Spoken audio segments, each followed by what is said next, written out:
When my son Arjun died, I thought my heart would never heal. The phone call came like a thunderclap in the dead of night, leaving me breathless and shattered. As I stood in the room that once echoed with his laughter, Sonia, his wife, looked me straight in the eye and said, "Get out, old woman." In that moment, my world crumbled, and I was left grasping at the remnants of a life that felt all but lost. Hey friend, did you know nearly half the people who watch our stories never hit that subscribe button?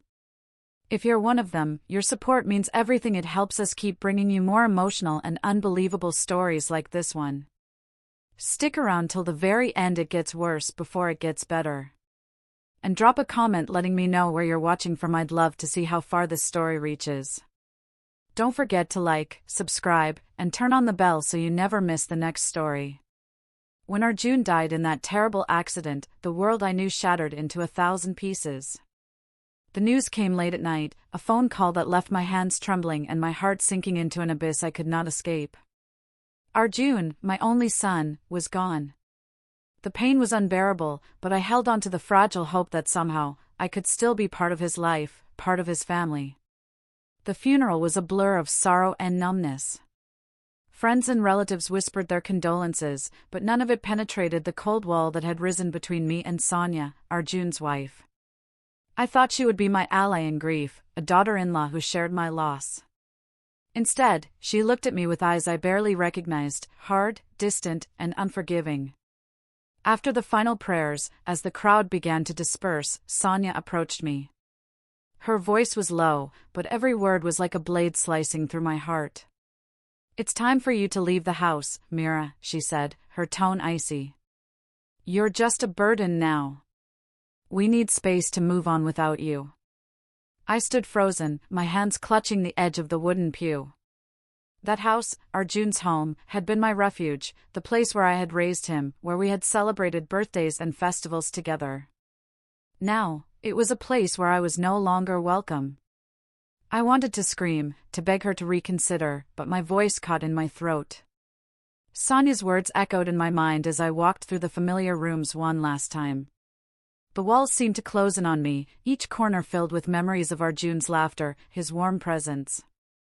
His jacket still hung by the door, his favorite books lay untouched on the shelves. I touched a picture frame, my fingers trembling as tears welled up. The home felt hollow, a shell without him. That night, I sat on the cold floor, surrounded by the few belongings I could carry. The weight of loneliness pressed down on me like a stone. I packed slowly, each item a reminder of a life that no longer existed. Old photographs, Arjun's childhood drawings, a shawl that smelled faintly of him, I folded them carefully, trying to hold on to fragments of a past that was slipping away. Sonia's presence haunted the house even as I left. Her sharp, dismissive words lingered, cutting deeper than any wound. "You're too much for us now," she had said. "It's better this way." I felt abandoned, cast aside by the family I had nurtured and loved. The thought of leaving Arjun's home, the only place that had ever felt like my own, was unbearable. But there was nowhere else to go. The world outside seemed cold and unwelcoming, and I was adrift, a mother without a son and a home. I found a small room in a modest apartment a few blocks away. It was nothing like the warmth of Arjun's house. The walls were bare, the furniture sparse. I sat on the edge of the bed, clutching a worn blanket, feeling the crushing weight of grief and rejection. The silence was deafening, broken only by the occasional hum of traffic outside. Nights were the hardest. I lay awake, staring at the ceiling, memories flooding my mind. Arjun's smile, his voice calling out to me, the way he used to hold my hand when I was afraid, they haunted my dreams and kept me tethered to a sorrow I could not escape. One evening, as I sat by the window, I overheard a conversation from the apartment next door. Sonia's voice floated through the thin walls, cold and calculating. "We should start selling Arjun's things," she said. "No need to keep the past weighing us down." My heart clenched. She hadn't even told me. The belongings that held my son's essence, the memories I clung to, were being erased without my consent.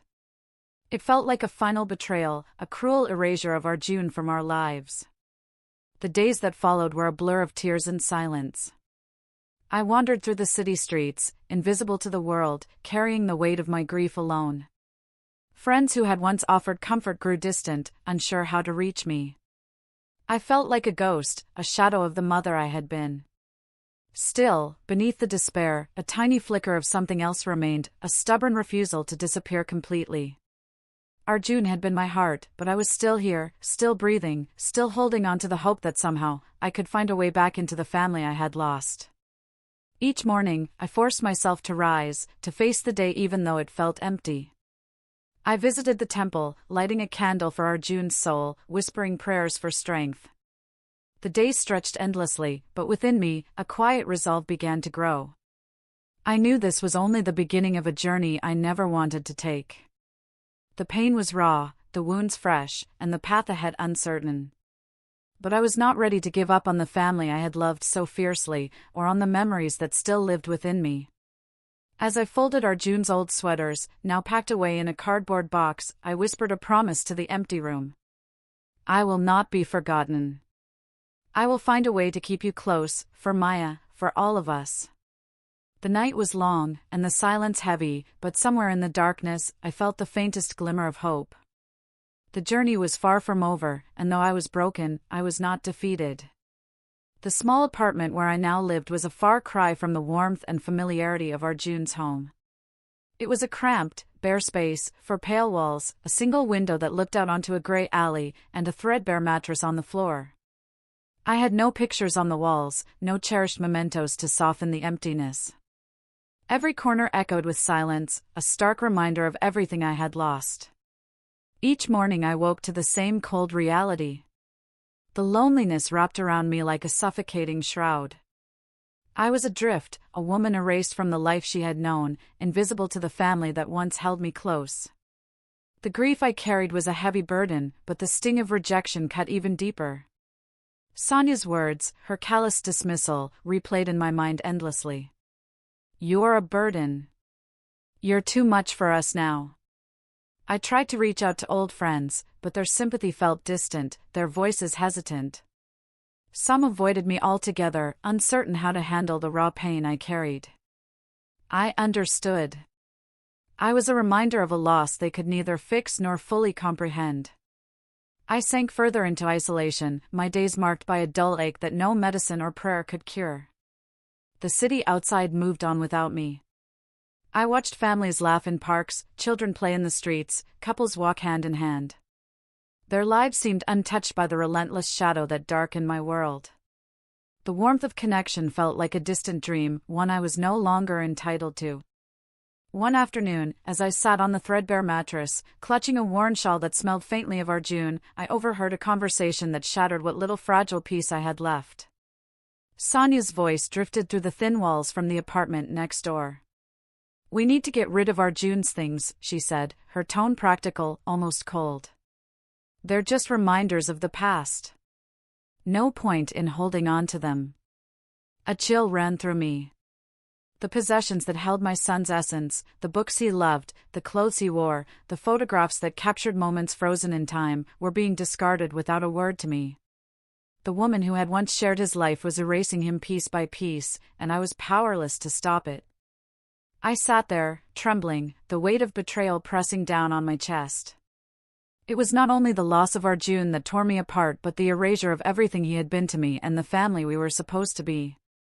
The thought that his memory could be so casually tossed aside felt like a cruel wound, deeper than any physical pain. The days blurred into one another. I drifted through them like a ghost, my body present but my spirit elsewhere. I wandered the streets aimlessly, seeking solace in the hum of life around me, but finding none. Even the small comforts, the smell of jasmine from a nearby garden, the distant sound of children playing, felt hollow without Arjun to share them with. At night, I lay awake, the silence pressing in from all sides. My mind was a storm of memories and regrets. I recalled the way Arjun used to call out to me, his laughter filling every corner of our home, the gentle way he held my hand when I was afraid. Now, those memories haunted me, reminders of a life ripped away too soon. The apartment's sparse furnishings offered no refuge. The bed was hard, the blankets thin and threadbare. I wrapped myself tightly, trying to find warmth in a world that had turned cold. The walls, barren and unyielding, seemed to close in on me, suffocating and relentless. Friends tried to reach out, but I was unable to respond. The grief was too raw, the pain too deep. I withdrew further, afraid that any attempt at connection would only remind me of what I had lost. I felt invisible, discarded by the people who were supposed to care, left alone to navigate a darkness I could not escape. The weight of rejection was a constant companion. Sonia's words echoed in my mind, a cruel refrain that undermined every effort I made to find footing in this new existence. "You're too much for us now." The phrase repeated itself like a mantra, eroding my self-worth and filling me with despair. Yet, amidst the despair, there were moments when a small spark of resilience flickered within me. I remembered the strength Arjun had always admired in me, the quiet determination I had shown in raising him.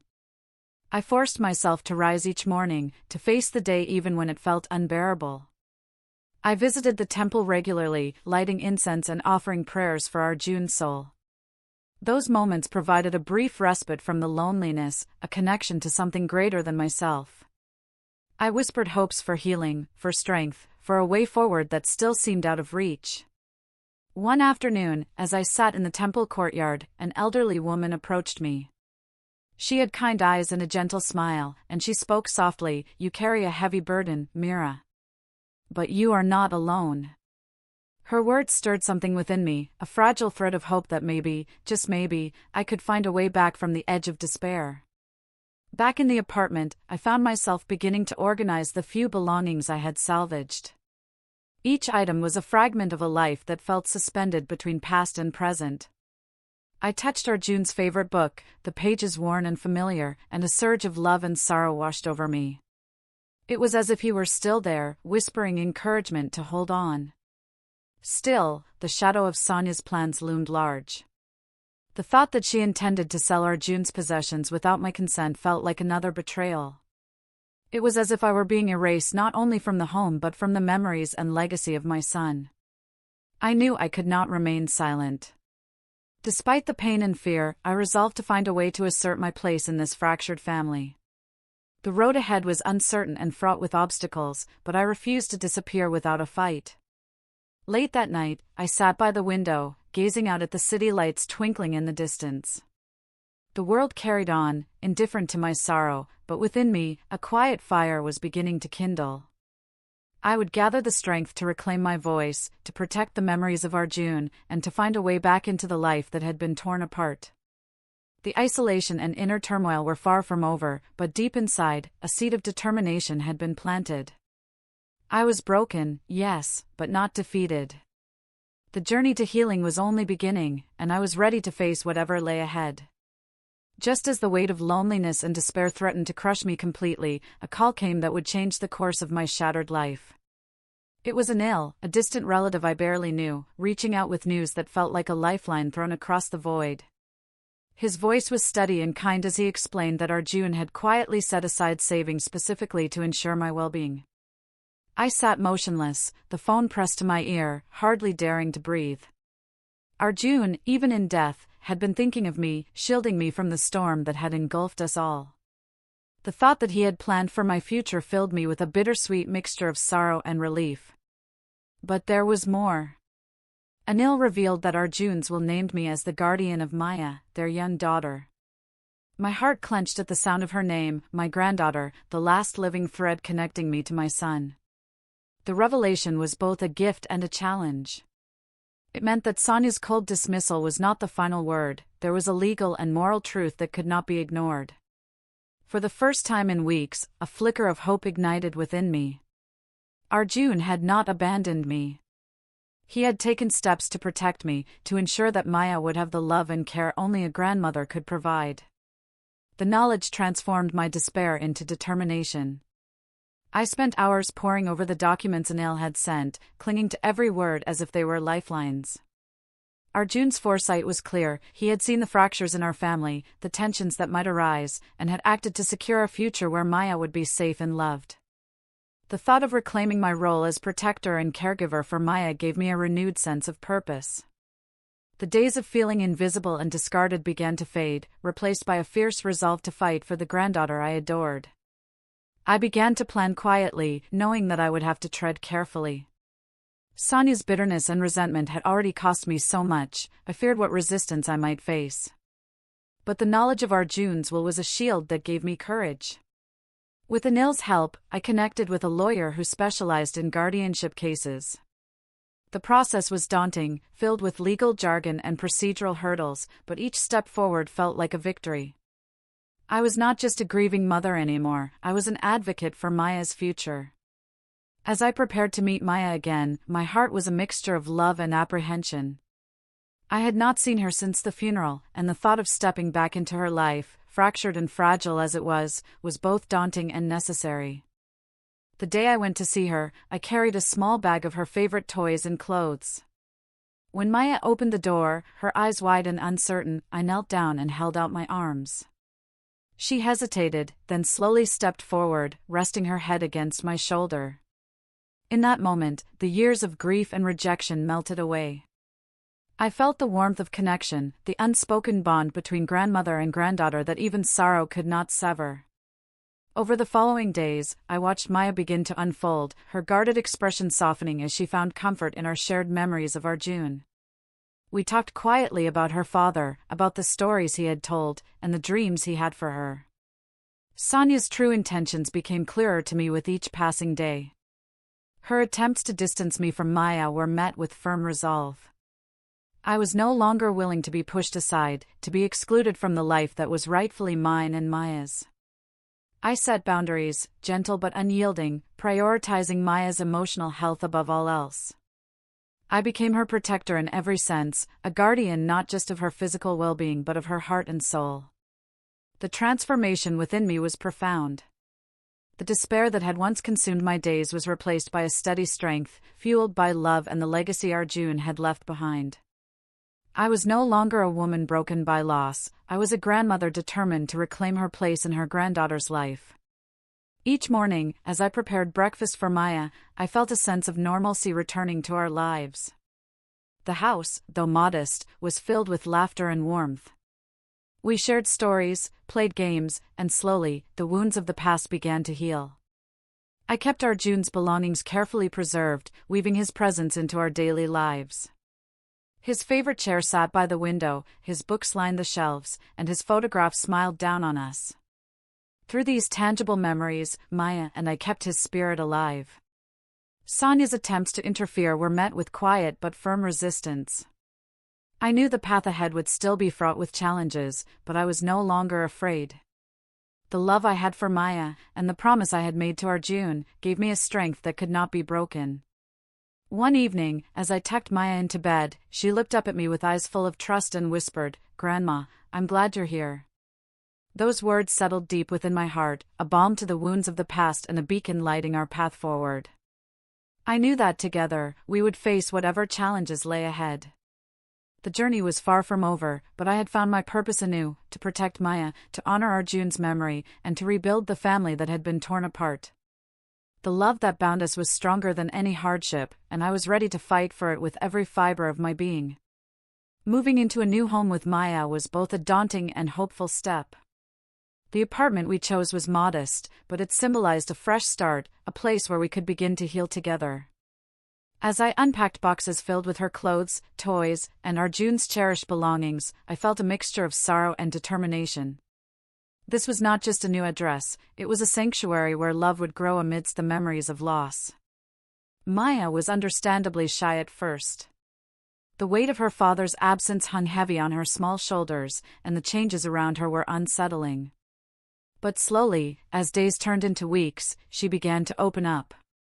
I would find her curled up with one of Arjun's books or tracing the outlines of his photographs.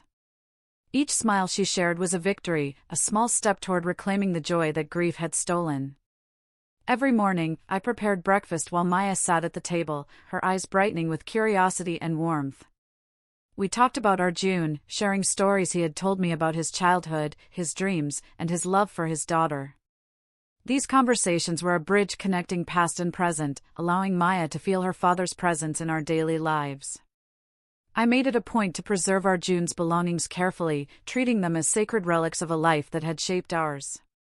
His favorite chair sat by the window where Maya loved to read, his books lined neatly on the shelves, and his photographs adorned the walls. Through these tangible pieces, we kept his spirit alive, weaving his memory into the fabric of our new home. Sonia, however, was not ready to relinquish her hold on Maya so easily. Her attempts to interfere were subtle but persistent. She would call unexpectedly, questioning decisions or suggesting changes that seemed designed to unsettle us. Each time, I stood firm, reminding her gently but clearly that Maya's emotional well-being was my top priority. Setting these boundaries was difficult, but necessary.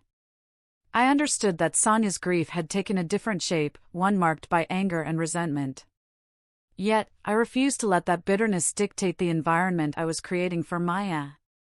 Our home needed to be a place of safety and love, free from conflict and uncertainty. One afternoon, Maya and I were sitting in the living room when she suddenly asked, "Grandma, will I ever see Mom again?"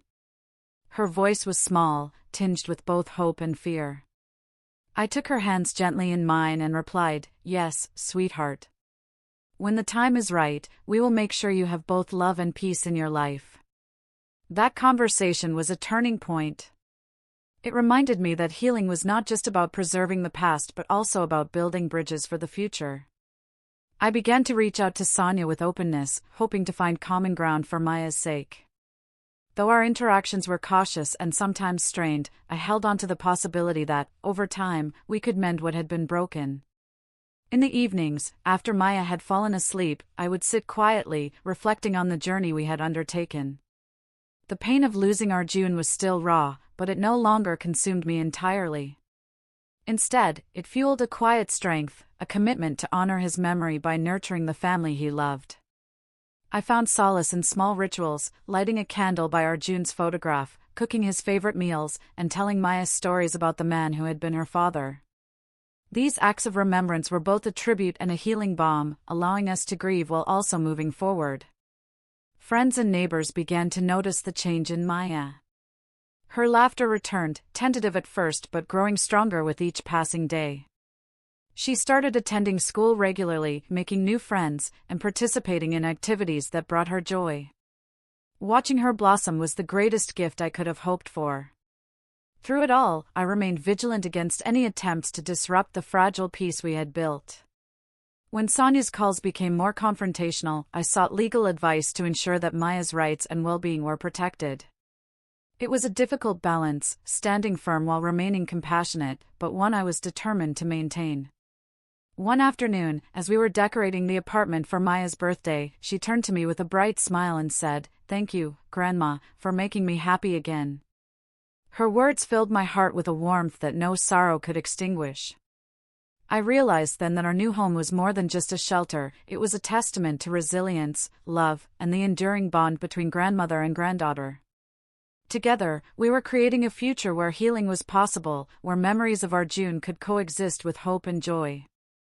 The road ahead would undoubtedly hold challenges, but I was no longer afraid. With Maya by my side, and the legacy of Arjun guiding us, I was ready to face whatever came next. We were no longer defined solely by loss, we were building a life grounded in love, strength, and the promise of renewal. Months had passed since Maya and I settled into our new home, and the transformation was undeniable. The walls that once echoed with silence now resonated with laughter and warmth. Maya's smiles were no longer fleeting but genuine and bright, filling the spaces where grief had once held sway. Our home had become a sanctuary, a place where hope and healing intertwined. The journey had not been easy. There were days when sorrow threatened to pull us under, when memories of Arjun surfaced with relentless intensity. But those moments were fewer now, softened by the love we shared and the life we were building together. Maya thrived in school, blossoming into a curious and joyful child, her spirit nurtured by the stability and care that surrounded her. Sonia's presence, once a source of tension and pain, began to shift. Perhaps time had softened her bitterness, or perhaps she recognized the strength and resilience Maya and I had forged. One afternoon, she reached out, her voice tentative yet sincere. "I want to try, for Maya's sake," she said. It was a fragile olive branch, but one I chose to accept cautiously. Our initial meetings were awkward, filled with unspoken grief and the weight of past hurts. Yet, as days turned into weeks, a tentative bond formed. Sonia showed glimpses of the mother Maya needed, and I, in turn, offered support and understanding. Together, we navigated the complexities of grief and motherhood, united by our shared love for Maya. Reflecting on the path we had traveled, I was overwhelmed by the transformation within myself. From the depths of despair and rejection, I had emerged stronger and more determined. Arjun's legacy was not just a memory but a living force, a beacon guiding us toward a future shaped by love and resilience. One evening, as I tucked Maya into bed, she looked up at me with those big, trusting eyes and whispered, "Grandma, I love you." The words warmed my heart in ways I had never imagined. In that moment, I knew that despite everything, we had found our way back to each other. The promise I made to Arjun, to protect Maya, to nurture her, and to honor his memory, had become my purpose. We had rebuilt a family torn apart by tragedy, forging bonds that were stronger than pain or loss.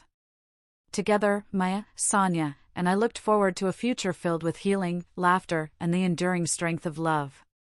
And in that future, the memory of Arjun lived on, ever present, ever cherished, and forever a part of the family we had rebuilt. If you loved the story, like the video and subscribe.